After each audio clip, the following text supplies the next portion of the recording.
Aslında her şey birbirine deliler gibi aşık bir çiftin kendilerini ansızın hiç bilmedikleri Çukurova'da bulmalarıyla başladı.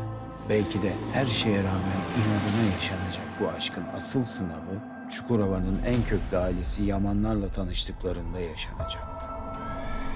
Ne de olsa Çukurova aşkın sınırsız, kavganın ölümüne, umudun inadına yaşandığı büyük topraklardı. Ve intikam ateşi öfkeyle dinmezdi.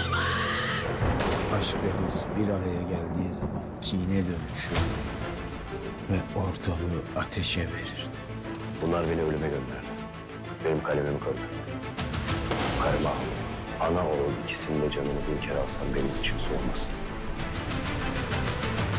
Çukurova bizim. Ona kimse dokunamaz. Analar evlatlarının tahtını yaparmış. Bahtını değil. Ben bahtını da yaparım sandım, yanıldım.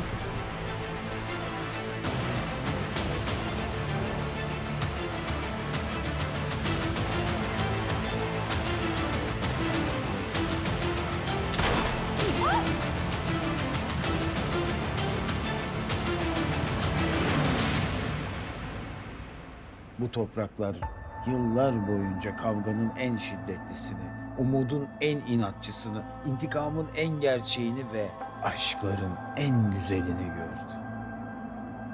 Kim bilir bundan sonra Çukurova daha ne büyük hikayeler görecek, ne büyük aşklara tanıklık edecektir.